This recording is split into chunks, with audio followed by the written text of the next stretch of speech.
salah satu video atau menanggapi salah satu video dari Pendeta Esra Soru, di mana dalam video yang saya saksikan itu, dia menyinggung mengenai hosti dan anggur yang dalam gereja Katolik itu dihormati, ya, terutama hosti dan anggur yang telah dikonsekrasi.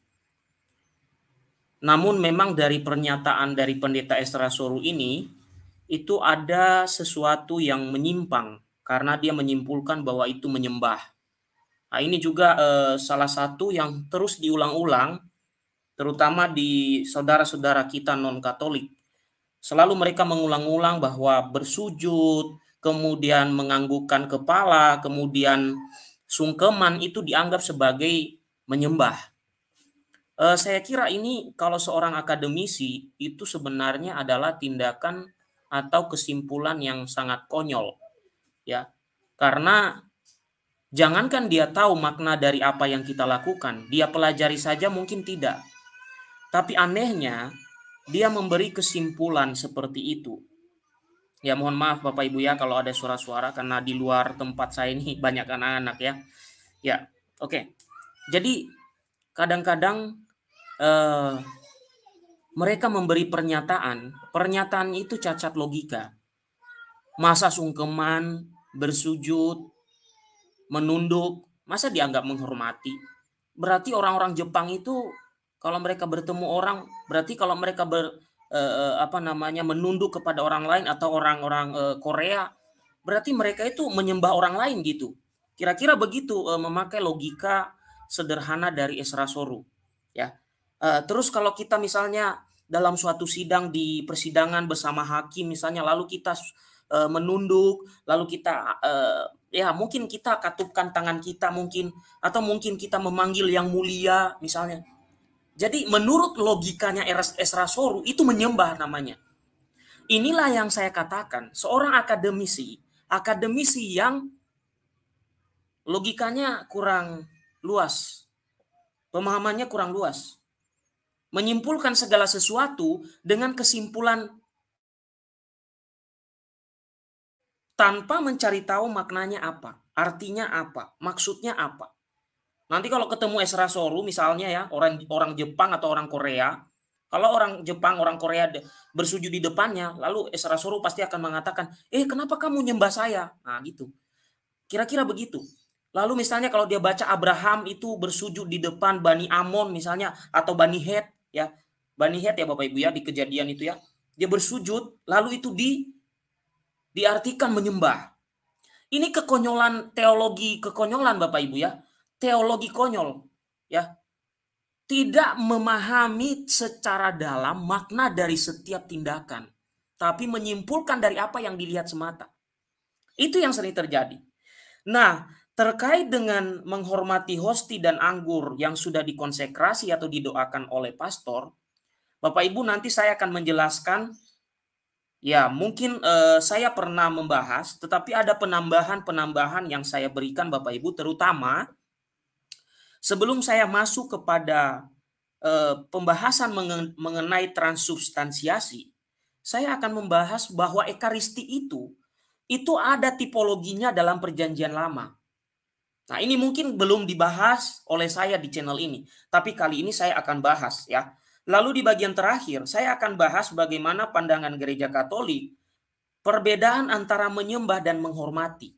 Ini kan tidak dipelajari oleh orang-orang di luar Katolik. Kenapa mereka suka menyinggung Katolik yang mereka tidak pelajari? Itulah yang saya katakan akademisi konyol. Belajar saja tidak, bagaimana Anda menyimpulkan? Ya.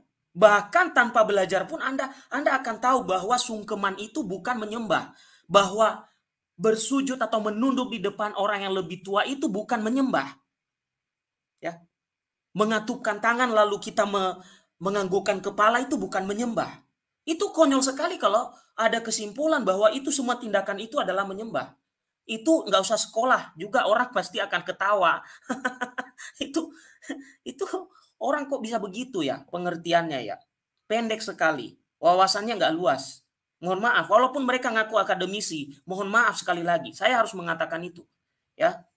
Akademisi itu dia mengkritisi yang dia pikirkan dan dia akan mencari tahu ini maknanya apa. Ya, ini maknanya apa. Bahkan kita salaman pun orang yang berpikir itu bertanya, kenapa kita harus salaman dengan orang lain kalau ketemu dalam budaya Indonesia? Itu ada maknanya. Kenapa orang Jepang harus tunduk begitu? Ada maknanya. Jangan simpulkan dulu orang Jepang sama Korea itu saling menyembah satu sama lain. Itu konyol nanti. Jangan samakan dengan budaya di Indonesia misalnya. Sama iman Katolik, jangan kau samakan dengan imanmu, Esra Soru. Itu beda. Anda baru ada abad ke-16. Harus, aku yakin Anda mengakui itu. Nggak bisa dibantah sejarah itu. Kalau orang yang membantah sejarah, justru itu penipuan. Ya jangan sampai seperti yang sedang viral di TikTok, memutarbalikkan fakta bahwa memang munculnya belakangan. Itu harus diakui. Aku yakin begitu. Nggak bisa, ini menyerang kami ini.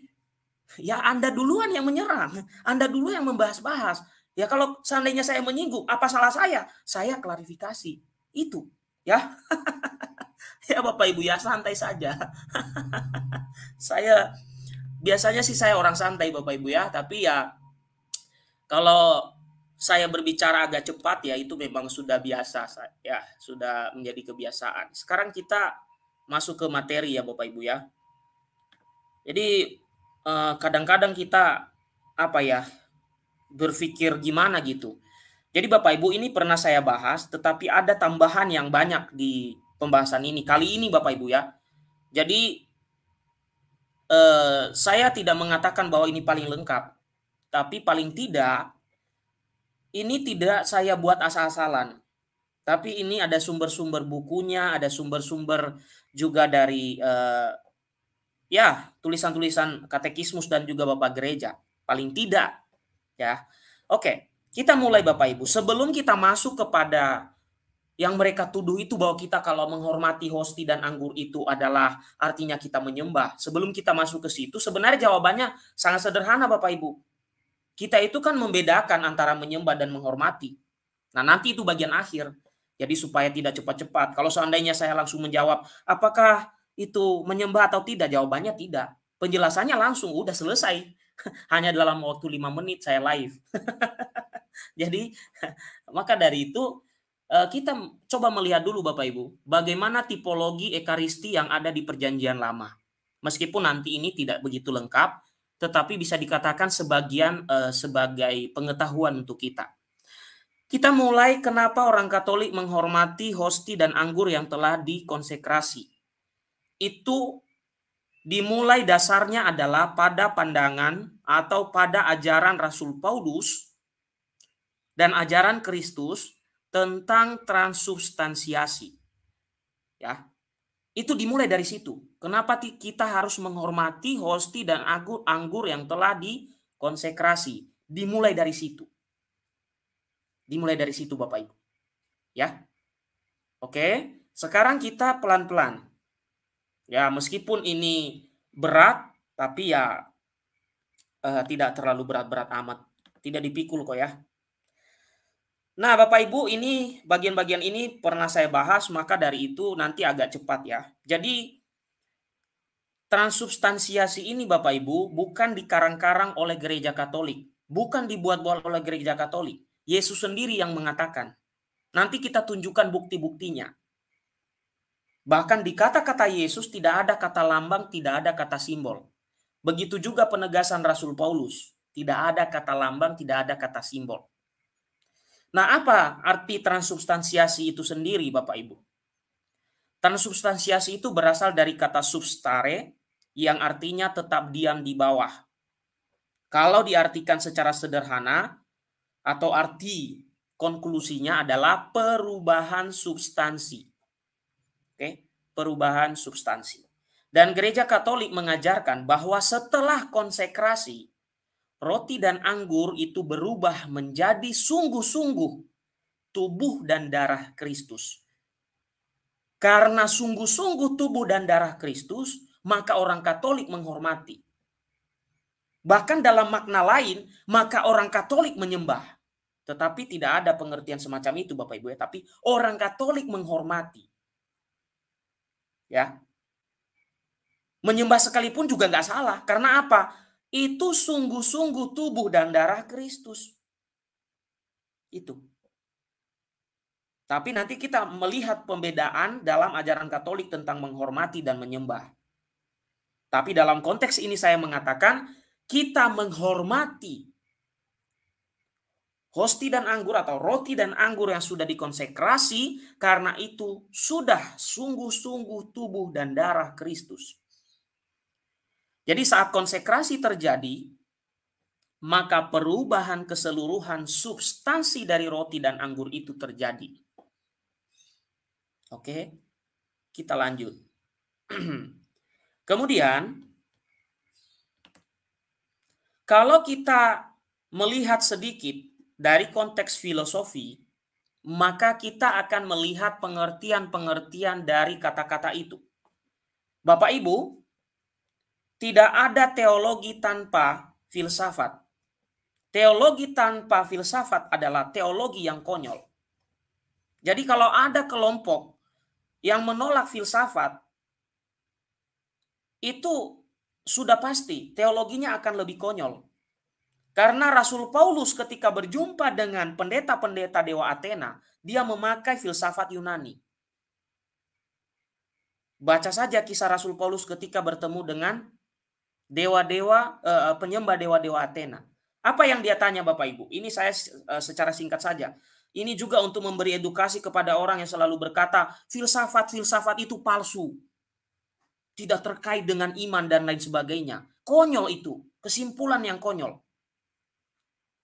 Tidak ada teologi tanpa filsafat. Justru karena filsafatlah kita menemukan yang namanya pencipta langit dan bumi itu diberikan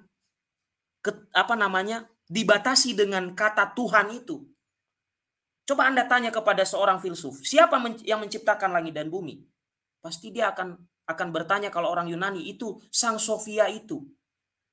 Mungkin Anda tanya kepada keyakinan kepercayaan yang ada di beberapa tempat di Nusantara ini, pasti akan mengatakan itu Sang Ada itu, atau itu Sang Kebijaksanaan itu. Itu sebenarnya jawaban filsafat. Nenek moyang kita di Nusantara ini sudah berfilsafat Bapak Ibu. Jadi konyol sekali kalau ada yang mengatakan tidak penting filsafat, itu pengajar-pengajar palsu dan lain sebagainya. Kalau tidak ada filsafat, tidak ada pencarian akan Tuhan. Anda tidak perlu mencari Tuhan. Karena pencarian akan Tuhan itu dimulai dari filsafat. Jadi Bapak Ibu, di awal ini supaya nanti tidak ada yang mengatakan, oh gereja Katolik itu memandang iman dari sisi filsafat. Dan itu kata mereka itu adalah sesuatu yang tidak baik, tidak benar. Kata siapa? Rasul Paulus. Silakan dibaca. Kisah Rasul Paulus ketemu dengan pendeta-pendeta Dewa Athena. Apa yang dipakai, filsafat apa yang dipakai oleh Rasul Paulus untuk berdiskusi dengan mereka? Filsafat Yunani. Mengenai tentang yang maha ada itu. Makanya Rasul Paulus bertanya, saya bukan menggurui Bapak Ibu. Saya juga masih belajar, tapi saya hanya berbagi saja. Rasul Paulus memakai filsafat Yunani dengan pertama bertanya mengenai Sang Ada itu. Apa kata Rasul Paulus? Ini patung siapa? Apa kata pendeta-pendeta Dewa Athena? Itu adalah patung-patung dewa-dewa kami. Apa kata Rasul Paulus? Berkaitan dengan Sang Maha Ada dan Maha yang saya tahu itu karena pencarian saya. Apa kata Rasul Paulus? Apakah kamu mengenal siapa itu yang kamu sebutkan itu? Lalu mereka tidak bisa jawab.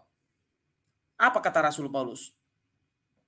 Kata Rasul Paulus, kamu menyembah apa yang kamu tidak kenal. Kami menyembah apa yang kami kenal.